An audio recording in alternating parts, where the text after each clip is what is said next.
Hi everybody, welcome back to Malayali vision. Crypto കറൻസിയെയും ബിറ്റ് കോയിനെയും ഒക്കെ കുറിച്ച് കേൾക്കാത്തവർ ഇക്കാലത്ത് അധികം ഉണ്ടാവില്ല. ക്രിപ്റ്റോ കറൻസി ട്രേഡിംഗ് നടത്തുന്നവരും ബിറ്റ് കോയിൻ മൈനിങ് നടത്തുന്നവരുമൊക്കെ കേരളത്തിൽ തന്നെ ധാരാളമായി ഉണ്ട്. അവരെ സഹായിക്കാൻ ക്രിപ്റ്റോ കറൻസി എക്സ്ചേഞ്ചസും എക്സ്പെർട്സും അഡ്വൈസേഴ്സും ഒക്കെ ഉണ്ട്. എന്നാൽ സാധാരണക്കാരിൽ ചിലരൊക്കെ ഇത് കേട്ടിട്ടുണ്ടെന്നല്ലാതെ ഇതിനെക്കുറിച്ച് കൂടുതലായി ഒന്നും അറിയില്ല. അത്തരക്കാർക്ക് വേണ്ടി ക്രിപ്റ്റോ കറൻസിയെയും ബിറ്റ് കോയിനെയും അവയുടെ പ്രവർത്തന രീതിയൊക്കെ കുറിച്ചുള്ള വളരെ ലളിതമായ ഒരു പരിചയപ്പെടുത്തലാണ് ഈ വീഡിയോ. ആദ്യമായി ക്രിപ്റ്റോ കറൻസീസ് എന്നാൽ എന്താണ് എന്നുള്ളത് നോക്കാം.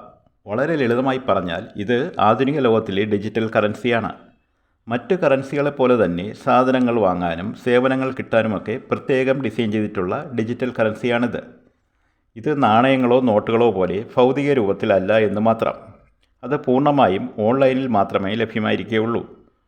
സുരക്ഷിതത്വത്തിന് വേണ്ടി ക്രിപ്റ്റോഗ്രഫി എന്ന സീക്രട്ട് കോഡ് ഉപയോഗിച്ചുള്ള ഒരു വെർച്വൽ കറൻസിയാണ് ക്രിപ്റ്റോ കറൻസി. ഇത് നിങ്ങളുടെ പേഴ്സിലെ പൈസ പോലെ തന്നെയാണ്. പക്ഷേ പേഴ്സിലെ നാണയങ്ങൾക്കും നോട്ടുകൾക്കും പകരം അത് നിങ്ങളുടെ കമ്പ്യൂട്ടറിലും സ്മാർട്ട് ഫോണിലുമൊക്കെ എക്സിസ്റ്റ് ചെയ്യുന്നുവെന്ന് മാത്രം. ഇതിനെ വേണമെങ്കിൽ ഒരു ഡിജിറ്റൽ സ്വർണ്ണ നാണയമായി കരുതാം. ഇത് നിങ്ങൾക്ക് വാങ്ങാനും വിൽക്കാനുമൊക്കെ ഒരു ഇടനിലക്കാരൻ്റെ സഹായം ആവശ്യമില്ല. ഇത് പൂർണ്ണമായും ഡീസെൻട്രലൈസ്ഡ് ആണ്. അതായത് ഇവയെ നിയന്ത്രിക്കാൻ സെൻട്രൽ അതോറിറ്റീസോ റിസർവ് ബാങ്കോ ഒന്നുമില്ല. എന്നാൽ നമ്മുടെ നിലവിലെ കറൻസി സിസ്റ്റം സെൻട്രലൈസ്ഡ് ആണ്. അതിനെ നിയന്ത്രിക്കുന്നത് സെൻട്രൽ ഗവൺമെൻറ്റും റിസർവ് ബാങ്കും പോലുള്ള ഇൻ്റർമീഡിയറീസ് ആണ്. എല്ലാ ക്രിപ്റ്റോ ട്രാൻസാക്ഷൻസും ബ്ലോക്ക് ചെയിൻ എന്ന ഓൺലൈൻ ലെഡ്ജർ വഴിയാണ് നിയന്ത്രിക്കപ്പെടുന്നത്. ഓരോ ട്രാൻസാക്ഷൻസും അതിൽ സുരക്ഷിതമായി രേഖപ്പെടുത്തുന്നു. ക്രിപ്റ്റോ കറൻസികളിൽ ഏറ്റവും പ്രധാനപ്പെട്ടത് ബിറ്റ് കോയിനാണ്. ഇതീരിയം, റിപ്പിൾ തുടങ്ങി ധാരാളം ക്രിപ്റ്റോ കറൻസീസ് ഇന്ന് നിലവിലുണ്ട്. ക്രിപ്റ്റോ കറൻസിയുടെ ആശയം ഡേവിഡ് ചോം എന്ന വ്യക്തിയാണ് 1980 ഇൻട്രൊഡ്യൂസ് ചെയ്തത്. അദ്ദേഹമാണ് ഇ ക്യാഷ് എന്നും പിന്നീട് ഡിജി ക്യാഷ് എന്നും അറിയപ്പെടുന്ന ക്രിപ്റ്റോഗ്രാഫിക് ഡിജിറ്റൽ മണി ട്രാൻസാക്ഷൻ കണ്ടുപിടിച്ചത്. എന്നാൽ ഇന്നത്തെ ക്രിപ്റ്റോ കറൻസി ആശയത്തിന് അടിസ്ഥാനമായ ബിറ്റ് കോയിൻ ആദ്യമായി അവതരിപ്പിച്ചത് 2008 സതോഷി നകാമോട്ടോ എന്ന അപരനാമത്തിൽ അറിയപ്പെടുന്ന വ്യക്തിയാണ്. അത് ഒരു വ്യക്തിയോ ഒരു കൂട്ടം വ്യക്തികളോ എന്ന കാര്യം ഇന്നും അറിയില്ല. Satoshi Nakamoto bitcoin a peer to peer electronic cash system എന്ന വൈറ്റ് പേപ്പർ പബ്ലിഷ് ചെയ്യുകയും 2009 ആദ്യത്തെ ബിറ്റ് കോയിൻ സോഫ്റ്റ്വെയർ പുറത്തിറക്കുകയും ചെയ്തു. അതിനോടൊപ്പം ബിറ്റ് കോയിൻ്റെ ആദ്യത്തെ വെർഷനും പുറത്തിറക്കി.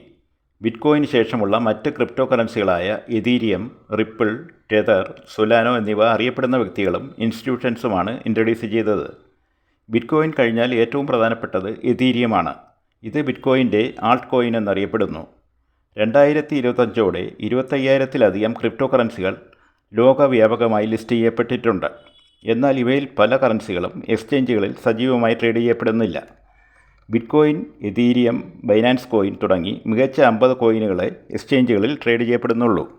ഇനി ക്രിപ്റ്റോ കറൻസിയുമായി ബന്ധപ്പെട്ട കുറച്ച് കാര്യങ്ങൾ കൂടി പരിചയപ്പെടാം. അതിൽ പ്രധാനപ്പെട്ടത് വാലറ്റാണ്. ക്രിപ്റ്റോ കറൻസിയുടെ വാലറ്റ് ഒരു ഡിജിറ്റൽ പേഴ്സാണ്. ഇതിൽ ബിറ്റ് കോയിൻ, ഇതീരിയം പോലുള്ള ക്രിപ്റ്റോ കറൻസികൾ സൂക്ഷിക്കാനും സെൻഡ് ചെയ്യാനും റിസീവ് ചെയ്യാനും കഴിയും. നിങ്ങളുടെ പാസ്വേഡ് അടങ്ങിയ പ്രൈവറ്റ് കീ ഇതിൽ സൂക്ഷിക്കാം. ക്രിപ്റ്റോ കറൻസി വാങ്ങാനും സൂക്ഷിക്കാനുമൊക്കെ വാലറ്റ് ആവശ്യമാണ്. ക്രിപ്റ്റോ ലോകത്ത് കടക്കാൻ ആഗ്രഹിക്കുന്നവർ ഒരു ക്രിപ്റ്റോ എക്സ്ചേഞ്ചിൽ രജിസ്റ്റർ ചെയ്ത് പ്രവർത്തനങ്ങൾ മനസ്സിലാക്കിയ ശേഷം വാലറ്റ് ഓപ്പൺ ചെയ്താൽ മതി. വാലറ്റിൽ തന്നെ ഓൺലൈനിലുള്ള ഹോട്ട് വാലറ്റും ഓഫ്ലൈനിലുള്ള കോൾഡ് വാലറ്റും ഉണ്ട്. ഈ ബ്ലോക്ക് ചെയിൻ എന്താണെന്ന് നോക്കാം. ബിറ്റ് കോയിൻ ട്രാൻസാക്ഷൻ്റെ ഒരു പബ്ലിക് ലെഡ്ജറാണ് ബ്ലോക്ക് ചെയിൻ. ഇതിനെ ഒരു ഡിജിറ്റൽ ലെഡ്ജറായി കരുതാം. ഈ ലെഡ്ജറിൻ്റെ ഓരോ കോപ്പി നെറ്റ്വർക്കിലെ എല്ലാവർക്കും ലഭ്യമാണ്. ഒരിക്കൽ ഇതിൽ എന്തെങ്കിലും എൻട്രി ചെയ്ത് കഴിഞ്ഞാൽ അതിനെ മാറ്റാനോ ഇറേസ് ചെയ്യാനോ കഴിയില്ല. എല്ലാ ബിറ്റ് കോയിൻ ട്രാൻസാക്ഷനുകളും ബ്ലോക്ക് എന്ന് വിളിക്കുന്ന ഭാഗത്ത് സ്റ്റോർ ചെയ്യപ്പെടുന്നു. ഓരോ പുതിയ ബ്ലോക്കും നേരത്തെയുള്ള ബ്ലോക്കുകളുമായി ജോയിൻ ചെയ്ത് ബ്ലോക്കുകളുടെ ഒരു ചെയിൻ ഉണ്ടാകുന്നു. അതിനെയാണ് ചെയിൻ ബ്ലോക്ക് എന്ന് പറയുന്നത്. ഇനി ഇത് എങ്ങനെ പ്രവർത്തിക്കുന്നു എന്ന് നോക്കാം.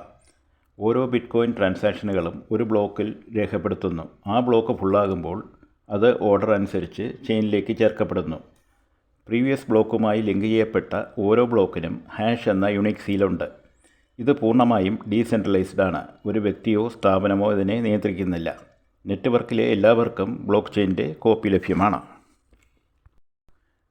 എല്ലാവർക്കും ബ്ലോക്ക് ചെയിനിൻ്റെ കോപ്പി ഉള്ളതിനാൽ ആരെങ്കിലും എന്തെങ്കിലും തിരിമറി നടത്തിയാലും അത് മറ്റുള്ളവയുമായി മാച്ച് ചെയ്യില്ല. സ്വാഭാവികമായും നെറ്റ്വർക്ക് റിജക്റ്റ് ചെയ്യും. ഇനി എന്താണ് ബ്ലോക്ക് ചെയിനിൻ്റെ പ്രാധാന്യമെന്ന് നോക്കാം. അത് പ്രധാനമായും ട്രാൻസ്പെറൻസി തന്നെയാണ്. എല്ലാവർക്കും റെക്കോർഡ് കാണാൻ കഴിയും. അതുകൊണ്ട് ഒരു തിരിമറിയും നടക്കില്ല. അടുത്തത് സുരക്ഷയാണ്. എല്ലാ കോപ്പികളും ഒരേ സമയം മാറ്റുക പ്രയാസമായതിനാൽ ഹാക്ക് ചെയ്യാൻ കഴിയില്ല. അടുത്തത് ട്രാൻസാക്ഷൻസ് നടത്താൻ ബാങ്കുകൾ പോലുള്ള ഇടനിലക്കാരെ ആശ്രയിക്കേണ്ടതില്ല എന്നുള്ളതാണ്. ചുരുക്കത്തിൽ ബ്ലോക്ക് ചെയിൻ മാറ്റങ്ങൾ വരുത്താൻ കഴിയാത്ത വളരെ സെക്യൂറായ ഒരു ഡിജിറ്റൽ ലെഡ്ജറാണ്. അടുത്തത് മൈനിങ്. ബിറ്റ്കോയിൻ ട്രാൻസാക്ഷൻ വെരിഫൈ ചെയ്യുകയും അവ ഓരോ പുതിയ ബ്ലോക്കുകളാക്കി ബ്ലോക്ക് ചെയിൻ എന്ന പബ്ലിക് ലെഡ്ജറിലേക്ക് ആഡ് ചെയ്യുകയും ചെയ്യുന്ന പ്രോസസ്സിനെയാണ് മൈനിങ് എന്ന് പറയുന്നത്. ഇത് വോളണ്ടറിയായി ചെയ്യുന്നവരാണ് മൈനേഴ്സ്. ഓരോ ബിറ്റ്കോയിൻ ട്രാൻസാക്ഷനും ബിറ്റ്കോയിൻ നെറ്റ്വർക്കിൻ്റെ റൂൾസ് ഫോളോ ചെയ്യുന്നുണ്ടോ എന്നും ലെജിറ്റിമേറ്റ് ആണോ എന്നും ഉറപ്പുവരുത്തുന്ന പ്രോസസ്സാണ് മൈനിങ്. ഇതിനായി ഒരു complex mathematical puzzle miners solve ചെയ്യേണ്ടതായിട്ടുണ്ട്. ഇതിൽ വിജയിക്കുന്ന മൈനേഴ്സിന് ഒരു ബിറ്റ്കോയിൻ ഇൻസെൻറ്റീവായി ലഭിക്കുകയും അതിനു പുറമെ ട്രാൻസാക്ഷൻ ഫീയും ലഭിക്കും. ഓരോ പുതിയ മാത്തമാറ്റിക്കൽ പസിൽ സോൾവ് ചെയ്യുമ്പോഴും ബിറ്റ്കോയിൻ ട്രാൻസാക്ഷൻ്റെ ഓരോ പുതിയ ബ്ലോക്ക് ചെയിനിലേക്ക് ആഡ് ചെയ്യപ്പെടുന്നു. മൈനേഴ്സിൻ്റെ മാനുവൽ എഫേർട്സ് ഇതിനാവശ്യമില്ല. എന്നാൽ ഈ മാത്തമാറ്റിക്കൽ പസിൽ സോൾവ് ചെയ്യാൻ വേണ്ടി പവർഫുള്ളായ സ്പെഷ്യലൈസ്ഡ് കമ്പ്യൂട്ടേഴ്സ് സെറ്റ് ചെയ്യേണ്ടതായിട്ടുണ്ട്. ബിറ്റ്കോയിൻ മൈനിങ്ങിൻ്റെ തുടക്കകാലത്ത് സാധാരണ കമ്പ്യൂട്ടറുകളിലും GPUകളിലും മൈനിങ് ചെയ്യാമായിരുന്നു. എന്നാൽ ഇക്കാലത്ത് ASIC മൈനേഴ്സ്, GPU മൈനേഴ്സ് തുടങ്ങിയ സ്പെഷ്യലൈസ്ഡ് കമ്പ്യൂട്ടർ ഹാർഡ്വെയർസ് ആവശ്യമുണ്ട്. ബ്ലോക്ക് ചെയിൻ നെറ്റ്വർക്കിലേക്ക് കടക്കാനും മൈനിങ് ഓപ്പറേഷൻസ് നടത്താനും CG മൈനർ, മൾട്ടി മൈനർ തുടങ്ങിയ സോഫ്റ്റ്വെയർസും ആവശ്യമുണ്ട്. ഇവ സെറ്റ് ചെയ്ത് കഴിഞ്ഞാൽ സിസ്റ്റം ഓട്ടോമാറ്റിക്കായി പ്രവർത്തിക്കും. മൈനേഴ്സിൻ്റെ മാനുവൽ എഫേർട്ട് ആവശ്യമില്ല. എന്നാൽ സ്ഥിരമായി ഇവ മോണിറ്റർ ചെയ്ത് ഹാർഡ്വെയർ മെയിൻറ്റെയിൻ ചെയ്യുകയും സ്ഥിരതയുള്ള ഇൻ്റർനെറ്റ് കണക്ഷൻ ഉറപ്പുവരുത്തുകയും ചെയ്യണം. മറ്റ് മൈനേഴ്സുമായി സഹകരിച്ച് മൈനിങ് പൂളിൽ ജോയിൻ ചെയ്ത് മൈനിങ് തുടരാം. ബിറ്റ്കോയിൻ ഡിസൈൻ സെറ്റ് ചെയ്തതനുസരിച്ച് 21 മില്യൺ ബിറ്റ്കോയിൻസാണ് മൈൻ ചെയ്യേണ്ടത്. അതിൽ 19.5 മില്യൺ ബിറ്റ്കോയിൻസ് മൈൻ ചെയ്യപ്പെട്ടിട്ടുണ്ട്. ഇനി 1.5 മില്യൺ ബിറ്റ്കോയിൻസാണ് മൈൻ ചെയ്യപ്പെടേണ്ടത്. വളരെ പവർഫുൾ കമ്പ്യൂട്ടേഴ്സ് ആവശ്യമുള്ളതും പവർ കൺസ്യൂമിംഗ് വളരെ കൂടുതലുമായ മൈനിങ് പാരിസ്ഥിതിക കാരണങ്ങളാൽ ചൈന തുടങ്ങിയ രാജ്യങ്ങളിൽ ബാൻ ചെയ്യപ്പെട്ടിട്ടുണ്ട്. ഇനി ക്രിപ്റ്റോ കറൻസികളുടെ ഇന്ത്യയുടെ ലീഗൽ സ്റ്റാറ്റസ് എന്താണെന്ന് നോക്കാം. ബിറ്റ്കോയിൻ ഉൾപ്പെടെയുള്ള ക്രിപ്റ്റോ കറൻസികൾ ഇന്ത്യയിൽ ഇല്ലീഗൽ അല്ല. ക്രിപ്റ്റോ കറൻസികൾ ലീഗലായി കൈവശം വയ്ക്കാനും വ്യാപാരം നടത്താനും കഴിയും. എന്നാൽ ലീഗൽ ടെൻഡറായി ഇതുവരെ ഗവൺമെൻറ് അംഗീകരിച്ചിട്ടില്ല. അതായത് ക്രിപ്റ്റോ കറൻസികൾ വാങ്ങാനും വിൽക്കാനും കഴിയുമെങ്കിലും രൂപയെപ്പോലെ ദിവസേനയുള്ള ചിലവുകൾക്കോ മറ്റ് ഇടപാടുകൾക്കോ കഴിയില്ല.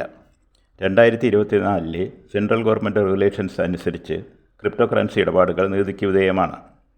ഇവയിൽ നിന്നും കിട്ടുന്ന ലാഭത്തിന്മേൽ 30% ടാക്സും 50,000 രൂപയ്ക്ക് മുകളിലുള്ള ഇടപാടുകൾക്ക് 1% TDSും കൊടുക്കേണ്ടി വരും. ലൈൻസിനെ കുറിച്ചുള്ള സമ്പൂർണ്ണ വിവരങ്ങളും ഇടപാടുകളും ക്രിപ്റ്റോ എക്സ്ചേഞ്ചുകൾ ഇൻകം ടാക്സ് ഡിപ്പാർട്ട്മെൻറ്റിന് കൈമാറേണ്ടതാണ്. ഇനി ഉദാഹരണത്തിന് ഒരു ബിറ്റ്കോയിൻ എങ്ങനെ വാങ്ങാമെന്ന് നോക്കാം. അതിനായി വിശ്വസനീയമായ ഒരു ക്രിപ്റ്റോ എക്സ്ചേഞ്ച് ചൂസ് ചെയ്യുക. ബിറ്റ്കോയിൻ ഉൾപ്പെടെയുള്ള ക്രിപ്റ്റോ കറൻസികൾ വാങ്ങാനും വിൽക്കാനും ഉപയോഗിക്കുന്ന പ്ലാറ്റ്ഫോമുകളാണ് ക്രിപ്റ്റോ എക്സ്ചേഞ്ചുകൾ. അതിനായി ആപ്പ് ഡൗൺലോഡ് ചെയ്യുകയോ ചൂസ് ചെയ്ത എക്സ്ചേഞ്ചിൻ്റെ വെബ്സൈറ്റ് ഓപ്പൺ ചെയ്യുകയോ ചെയ്യാം. നിങ്ങളുടെ ഇമെയിൽ IDയും മൊബൈൽ നമ്പറും ഉപയോഗിച്ച് രജിസ്റ്റർ ചെയ്യുക. പാൻ കാർഡും ID പ്രൂഫ്സും അപ്ലോഡ് ചെയ്യുക. പിന്നീട് നിങ്ങളുടെ ഫോട്ടോ അപ്ലോഡ് ചെയ്യുകയോ സെൽഫി എടുക്കുകയോ ചെയ്യാം. ബാങ്ക് അക്കൗണ്ട് അല്ലെങ്കിൽ UPI ലിങ്ക് ചെയ്യുക. എക്സ്ചേഞ്ച് അക്കൗണ്ടിലേക്ക് ക്യാഷ് ട്രാൻസ്ഫർ ചെയ്യണം. കംപ്ലീറ്റ് ആയ ശേഷം ആപ്പിലോ വെബ്സൈറ്റിലോ ബിറ്റ്കോയിൻ സെർച്ച് ചെയ്യുക. നിങ്ങൾ ട്രാൻസ്ഫർ ചെയ്ത തുകയ്ക്കുള്ള ബിറ്റ്കോയിനോ ബിറ്റ്കോയിൻ ഫ്രാക്ഷൻസോ വാങ്ങാം. അതിനുശേഷം എക്സ്ചേഞ്ചിലുള്ള ഡിജിറ്റൽ വാലറ്റിൽ നിങ്ങളുടെ ബിറ്റ്കോയിൻ സൂക്ഷിക്കപ്പെടും. വേണമെങ്കിൽ കൂടുതൽ സുരക്ഷയ്ക്കായി ഒരു പേഴ്സണൽ വാലറ്റ് ഓപ്പൺ ചെയ്ത് അതിലേക്ക് മാറ്റാം. അതിനുശേഷം ബിറ്റ്കോയിൻ്റെ വിലയുടെ വ്യത്യാസങ്ങൾ നിരീക്ഷിച്ച് വേണമെങ്കിൽ അത് ട്രേഡ് ചെയ്യാനും കഴിയും. ഈ വീഡിയോ ചെയ്യുന്ന ദിവസത്തെ ഒരു ബിറ്റ്കോയിൻ്റെ മാർക്കറ്റ് പ്രൈസ് ഏകദേശം 86 ലക്ഷം രൂപയാണ്. 2013 46,500 രൂപ ഉണ്ടായിരുന്ന ഒരു ബിറ്റ്കോയിൻ്റെ 2024 വില 86 ലക്ഷം രൂപ എന്ന് ഓർക്കണം. ബിറ്റ്കോയിൻ്റെ വിലയിൽ സ്റ്റോക്ക് മാർക്കറ്റ് പോലെ കയറ്റിറക്കങ്ങൾ സ്വാഭാവികമാണ്.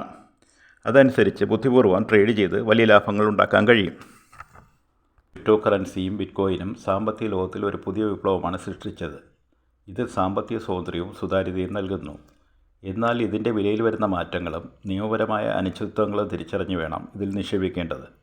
ഭാവിയിൽ ക്രിപ്റ്റോ കറൻസി നമ്മുടെ ജീവിതത്തിൻ്റെ ഭാഗമാകുമോ എന്നത് ലോക സമ്പദ് വ്യവസ്ഥയിൽ വരുന്ന മാറ്റങ്ങളെ ആശ്രയിച്ചിരിക്കും.